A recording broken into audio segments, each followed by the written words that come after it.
سوال یہ ہے کہ اگر اہل شیعہ کے ہاں فوتگی ہوتی ہے، اہل سنت کا قاری صاحب نماز جنازہ پڑھانے کے لیے جاتے ہیں، اس میں اہل شیعہ کے بھی لوگ شامل ہوں گے اور اہل سنت کے بھی، ہے کہ جنازہ پڑھنے سے نکاح ٹوٹ جاتا ہے قاری صاحب کا یا پڑھنے والوں کا پیچھے جو پڑھ رہے ہوتے ہیں؟ اچھا، آپ کے توسط سے ہم ایک سوال اور کریں گے کہ ہوتا ہے تو یہ ہے کہ مرد جنازہ پڑھ کے آتا ہے تو گھر والی نے کیا جرم کیا کہ اس کا گھر اجڑ جائے؟ ہمیں تو تھوڑی سی بات سوچنے والی ہے کہ چلیے عجیب دیتے ہیں کہ نکاح ٹوٹ گیا، وہ بیچاری صاحب کہہ رہا ہے اس گھر بیٹھی کا بیچاری اس کو پتہ بھی نہیں کہ آپ کہاں جا رہے ہیں، سزا دینی ہے تو قاری صاحب کو دیتے رہے، ان کو دیں جو پڑھنے جا رہے ہیں اگر دینی ہے تو۔ اللہ اپنا دے، اللہ اپنا دے، اللہ مسلمانوں کو ہدایت دے۔ اہل تشیع کا جنازہ، اہل تسنن کا سب کو مل کر پڑھنا چاہیے، جو امام پڑھائے، شیعہ امام پڑھائے، سنی امام پڑھائے، سب کے پیچھے پڑھے، کوئی کسی کا نکاح نہیں ٹوٹتا، ظالموں نے مجھ کو ٹکڑے کر رکھا ہے، سب بھائی ہیں، اگر کچھ سمجھنے میں غلطیاں تو اللہ جانتا ہے کس نے بدجانتی سے وہ عقیدہ اختیار کیا یا ایمانداری سے اس بیچارے نے وہی سمجھا۔ اللہ کی رحمت بڑی ہے، اس کے رسول جو ہیں وہ کریم ہے علیہ الصلوۃ والسلام، اللہ رسول سے ہمیں توقع ہے انشاءاللہ سارے آپ کے زیر سایہ ہوں گے، جنت میں ہوں گے، یہ ناراضگیاں ختم ہو جائیں گی۔ ابھی مسجد میں مجھ سے ایک دوست پوچھ رہا تھا کہ میرے والدین بریلوی تھے، میں ان کے لیے دعائیں مفرد کروں، میں نے کہا ظالم توبہ کر، وہ کلمہ گو نہیں تھے، مسلمانوں کے قبرستان میں دفن نہیں ہوئے، جنازہ نہیں پڑھا، شرم کیا کرو، کیا ہو گیا کوئی بریلوی ہے یا دیوبندی ہے یا حدیث ہے شیعہ تو کلمہ پڑھتا جب جنازے میں سب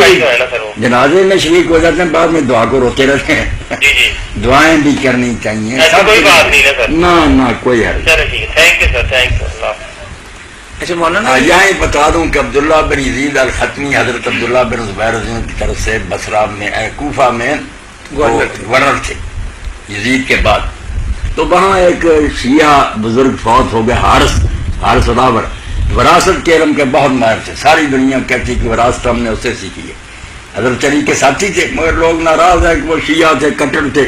جب وہ مرے تو وہ وصیت کر گیا کہ میرا جنازہ یہ صحابی رسول گورنر عبداللہ بن یزید پڑھائے۔ انہوں نے جنازہ پڑھایا، اور صرف جنازہ نہیں پڑھایا، ان کی قبر پر بیٹھے، دفن کے وقت ان کا جو تھا نا لاشا،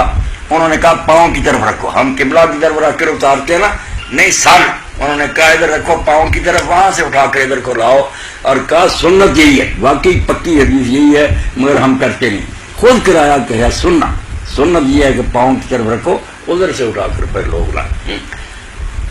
تو صحابی نے نہیں کہا کہ میں سارس کو، وہ نام آدمی میں نہیں تھا، رانی شیعہ تھا، کٹڑ تھا، اب کیا کرے پوچھتے ہیں مذہب ہے کہ اہل حدیث جو ہے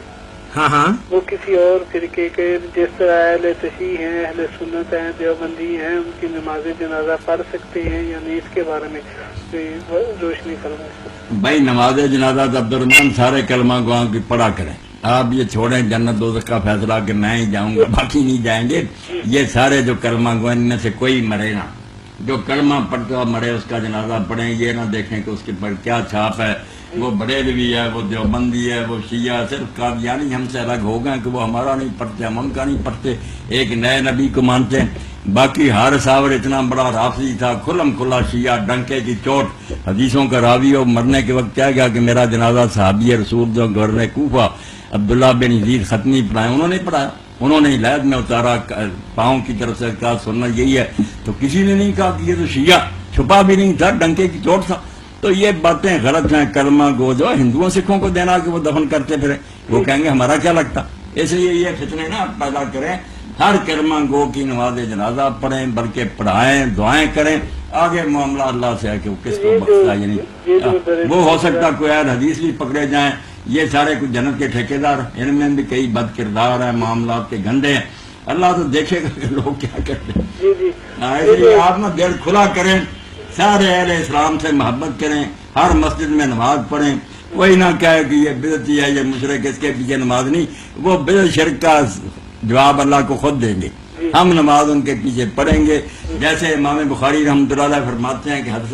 حضرت حسن بصری رحمۃ اللہ علیہ سے پوچھا گیا کہ ان بدعتیوں کے پیچھے نماز پڑھیں، عبد الرحمان صاحب اس وقت بدعت عمل کی بھی نہیں تھی کہ ختم درود کا مسئلہ تھا، یہ تو بہت معمولی ہے، وہ عقیدے کی بدعت تھی، کوئی شیعہ ہو گیا تھا، کوئی مرجئہ تھا، کوئی خارجی تھا، تو آپ نے فرمایا صلی خلفہ وعلیہ بدعت، تو اس کے پیچھے نماز پڑھ، اپنی بدعت کا جواب وہ خود خدا کو دے گا. نماز میں کیا بدعت کر رہا, قرآن پڑھ رہا, قبلہ رخ ہے. تو خدا کے لیے یہ سارے لوگ نہ سمجھ جائیں, ورنہ ہندو یہود نصارہ ان کو کچل دیں گے, برباد کر